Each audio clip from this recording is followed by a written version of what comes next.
Animal House. You love that movie. No, I don't. You're always talking about it. I talk about it because it is a really important movie from my youth. It was like, if you were raised in the 80s, it all started with Animal House. Well, for me, it started with Stripes. But Stripes was a reaction to Animal House, where it's like, how do we get the slobs versus snobs in a different location? Let's put them in the army. Do you think that Animal House is a good movie? There are certain things I remember that are really funny. I love it when they have the party with Otis Day and the Knights, and everyone's having such a good time. And then they see them in public, and they're like, "Hey, Otis!" And the band just, like, totally freezes them out. Yeah, and it shows that outside the realm of the fraternity, that they're no one. I think it's a great ensemble. It's certainly iconic of the time. My favorite person in the ensemble is the guy who played D-Day. When I was a kid, I had never seen anyone who looked like that. And he just seemed so cool and in control in every single scene of the movie. What has he done besides D-Day? He was in Lincoln. He played the advisor with a beard and gets all mad at Lincoln for telling his stories. And who rides a horse and cart up a stairway? Yes. Into the White House?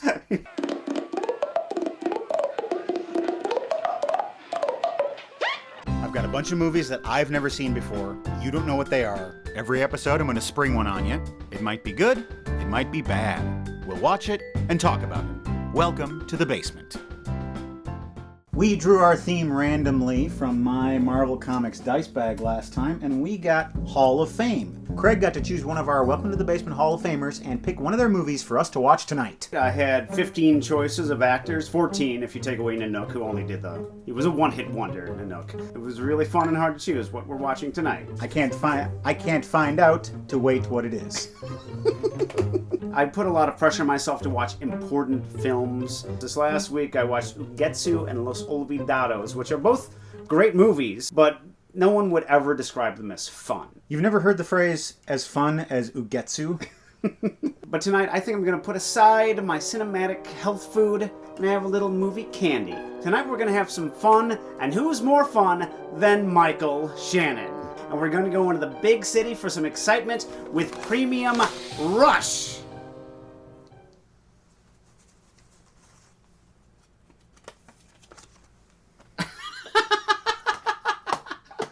You tipped your hat. I tipped my hat. With the Rush LP, my friend. Yes. Okay. Well. And there's nothing to be sad about when there's a Shandango to be had. Yes. Released in 2012, PR stars Joseph Gordon-Levitt and Michael Shannon, and it's written by Wisconsin's own David Koepp. He's directed just a handful of movies, but what he's best known for is being a screenwriter. Jurassic Park, Carlito's Way, The Panic Room, which he got $4 million for the screenplay. He could build his own panic room. Out of money. He also did the last Indiana Jones movie. Ooh. Yeah. And in case you ever get in trouble while you're biking, here's a little something you may need. Oh, yes, of course. Band-Aids. It's a Band-Aid tin, so they stay fresh in a humid environment like your bathroom. If I am bleeding, I'll think of you. Good. So strap on your helmet and hop on your 10-speed and pedal as fast as you can over to the big leather couch, where we'll be seeing some Premium Rush. Ring, ring!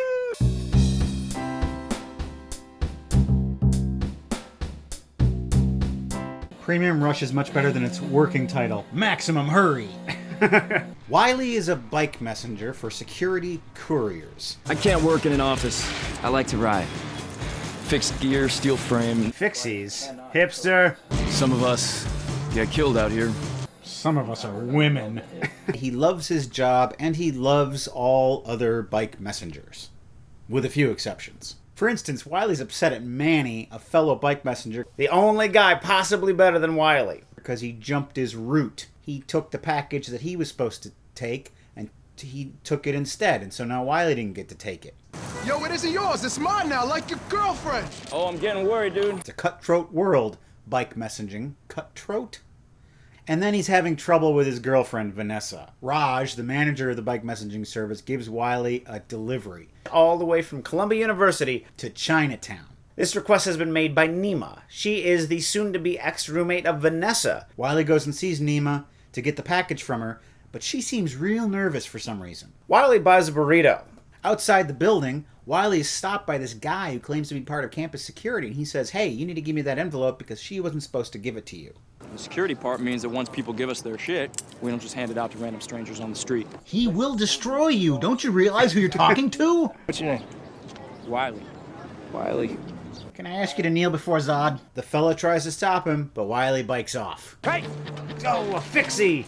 Using it against me! Wiley's riding through the city. And you get it. You ride like I do. No, I ride, but not like you, Wiley. I put a brake on my bike and I use it. Yeah, and that brake's gonna get you killed. You should get rid of that. Brakes are death. Brakes are death. Chekhov's brakes. And this guy who was harassing him is chasing him in his car. He's saying, hey, give me the package. Give me the envelope. Hey, you. I'm chasing a bicycle. They go on a chase all throughout Manhattan. Mental routes are plotted through intersections. What, is he the Sherlock of bike messengers? This part of the movie is a little ridiculous.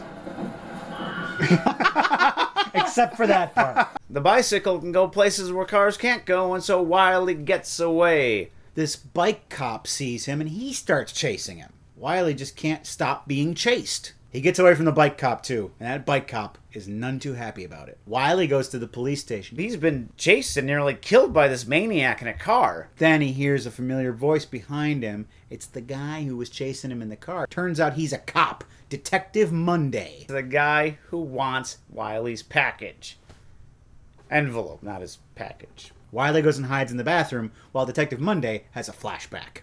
See, earlier that day, he was at a Pai Gao parlor in Chinatown. The thing about Detective Monday is he's got a gambling problem, and he's a terrible gambler, and that is a bad combination. So he is in for a lot of money to various mobs of different ethnicities. Every day is Monday for Detective Monday. But one of these thugs tells him there is a girl who's got a valuable ticket.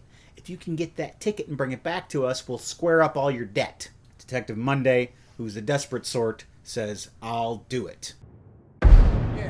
Oh, it's weird me having his flashback.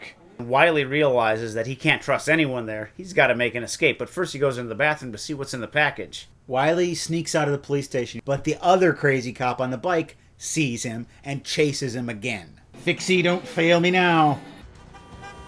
Dun dun dun dun dun dun dun dun dun dun dun dun. Come on, Frogger. You can make it. Now across the swamp. Wiley gets away from him, of course. He's Wiley. He's going to get away. There's another flashback where we see Nima take a big box of money to this guy. Apparently he's the head of a type of bank. It's called a Hawala bank. You give them money, they give you a little piece of paper, and that piece of paper is like your claim ticket to the money. Detective Monday already knows about this ticket, and he's in hot pursuit. How does Monday already know about the ticket before she got the ticket? I don't know. Someone? But she just got the ticket, and he went to her apartment right after she left with the money before she got the ticket. How did... Wiley thinks this whole ticket thing is suspicious. He thinks it's some sort of drug thing, and he lets Raj know he's not going to deliver it. He's taking it back to the source up in Colombia. At Colombia, not the country of Colombia, where a lot of drugs do come from. So he goes back to Nima. I'm not delivering it. What did you do with it?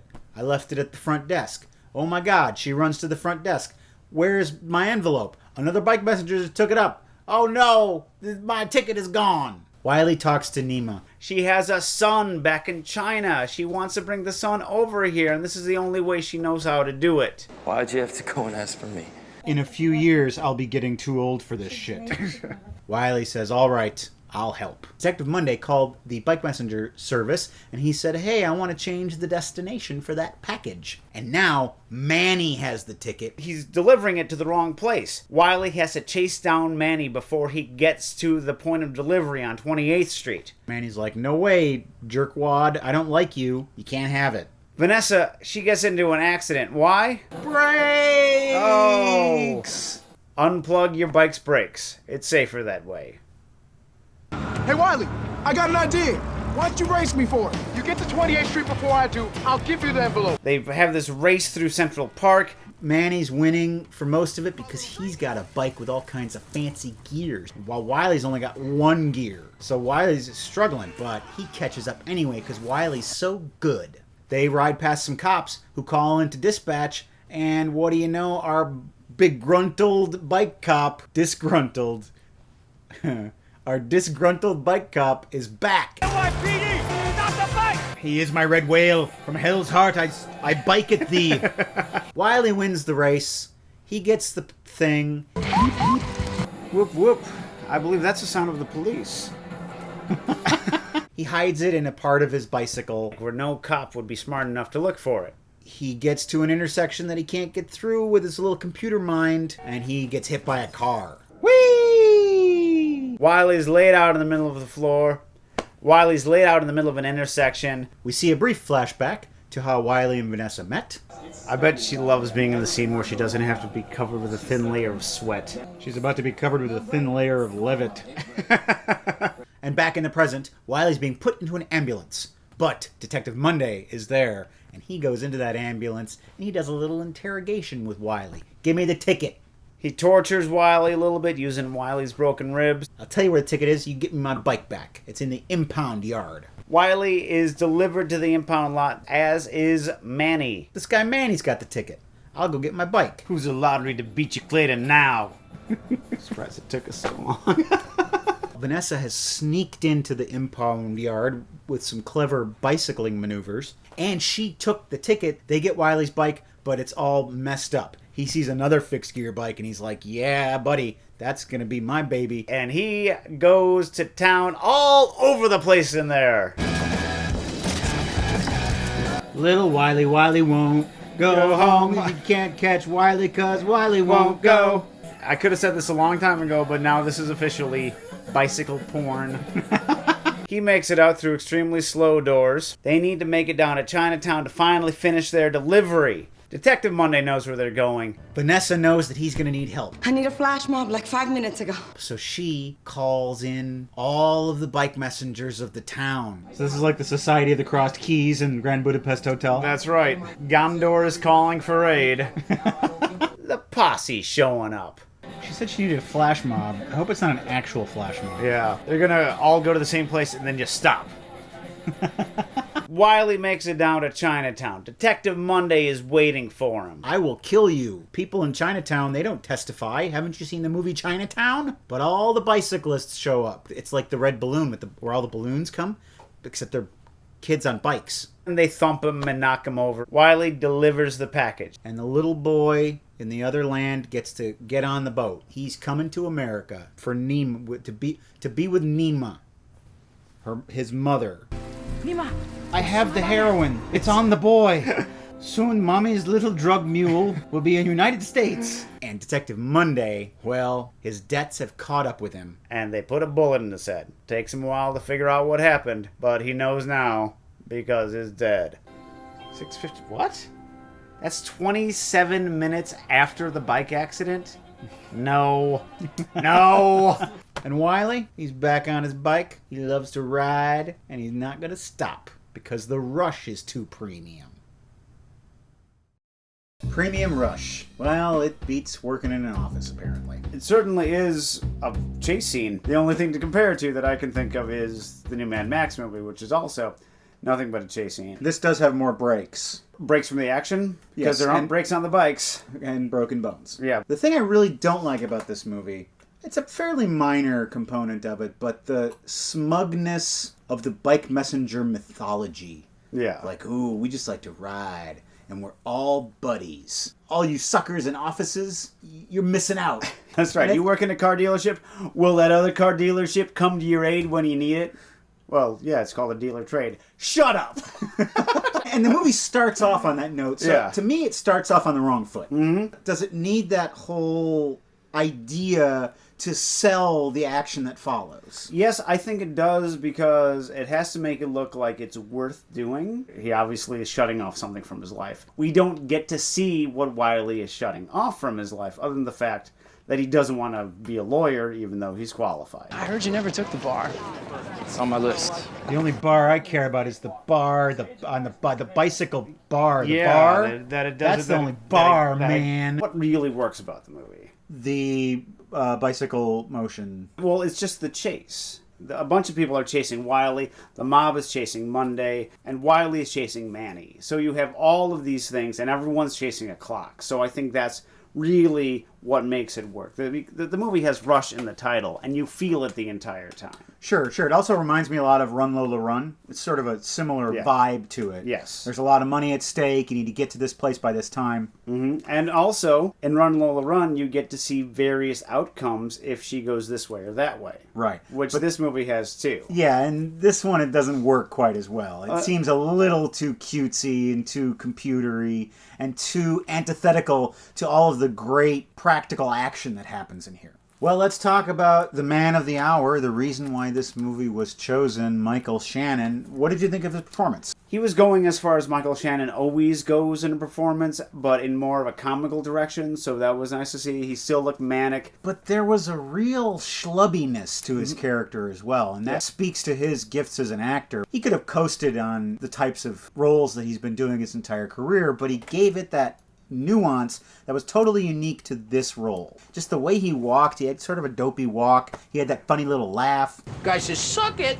Everybody's laughing. Ha ha ha. And then on top of that was still the craziness and the intensity. Even though we really don't know what his life was like before 3 o'clock that afternoon, you get a lot more of a feeling of who he is than you do with Wiley, who just seems to be some sort of adrenaline junkie. Well, what did you think of Joseph Gordon-Levitt, or Jogo, as I like to call him? I have always liked him as an actor, but he has a certain way of talking sometimes, which I really can't stand. Okay, I'm actually leaving a voicemail now. This is demeaning. Every other moment of the movie, he seems like a perfect charm machine. His charm turns to cockiness very easily. Yeah. I always love it when you see something from one angle and then you see it from a different angle and it explains who that guy was from the earlier scene. Premium Rashomon. Any other pros or cons that we have yet to discuss? What about the romance? It seemed like the romance was only there so he could have a buddy who would come and help him out. And it's not there as character development. He is at the same place at the end of the movie as he is at the beginning of the movie. Yeah. And yeah. He doesn't change at all. No, not at all. He doesn't say, maybe I should be a lawyer. That's not quite true. At the beginning of the movie, he says, I'm never going to work in an office. At the end, he says, maybe someday I'll work in an office. So that's how much he's changed. Okay. The fact that he doesn't change from the beginning to the end is a little refreshing, because sometimes in these movies, they can pull that off in a very hackneyed way. Oh, he's learned his lesson. Oh boy, good.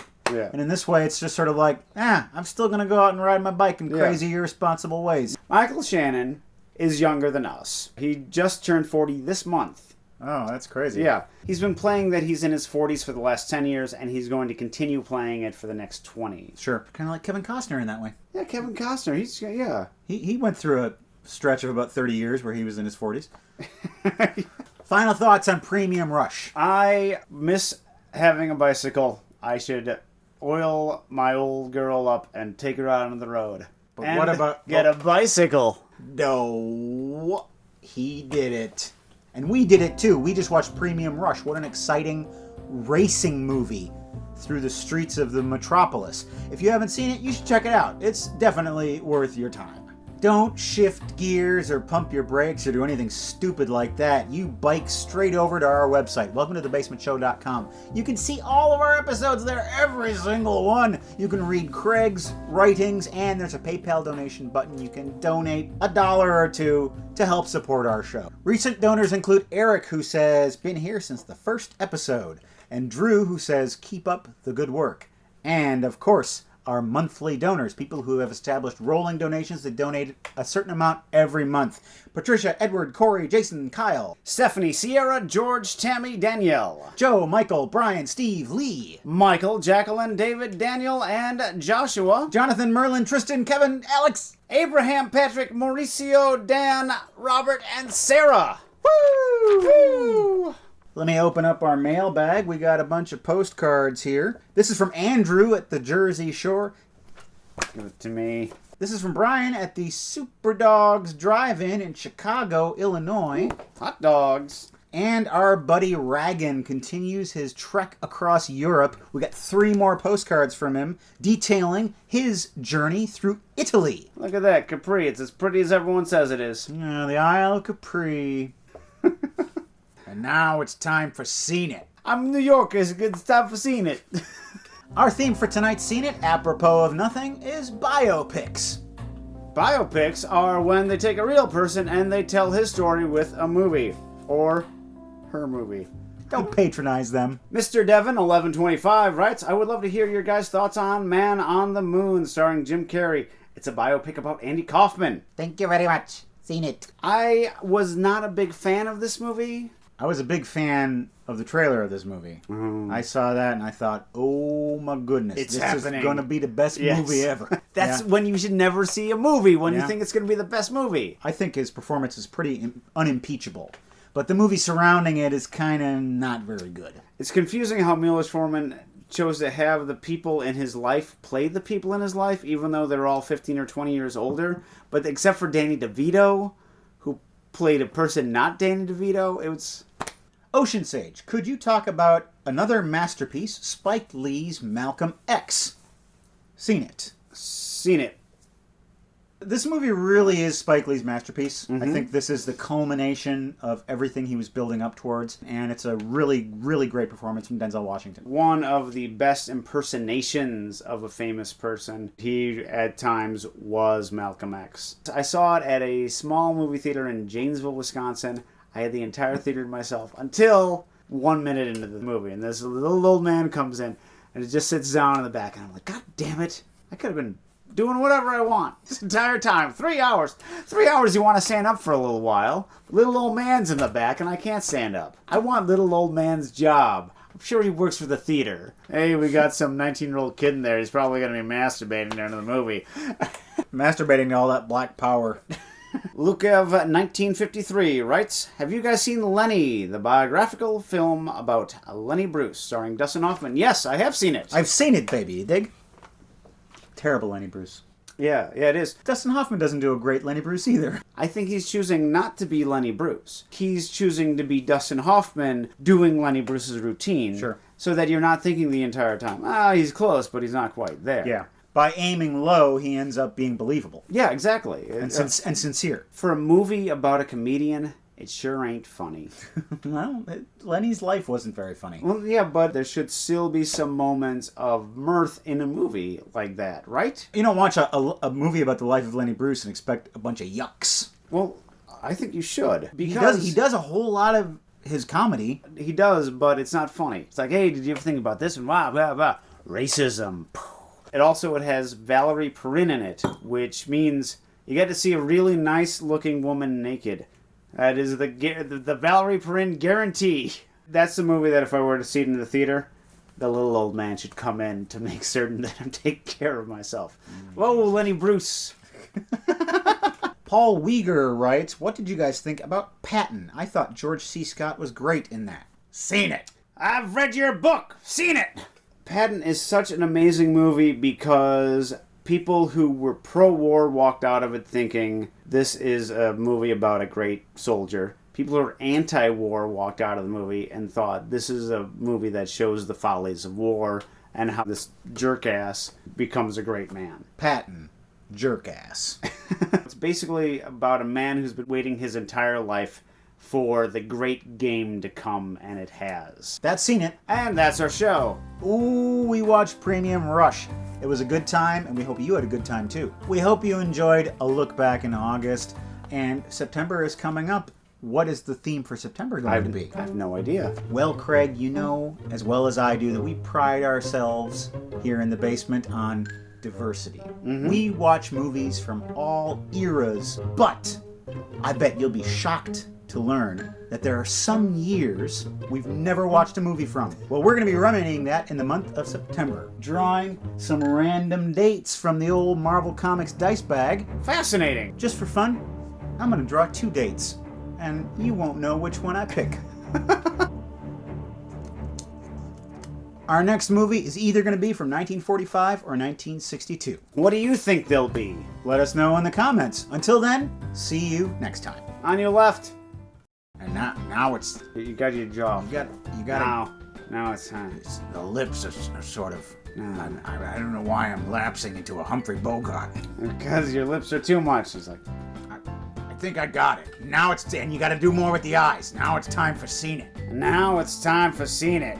Now I'm doing. He flares the eyes. And now it's All right, enough. enough. Suck it. Ha ha.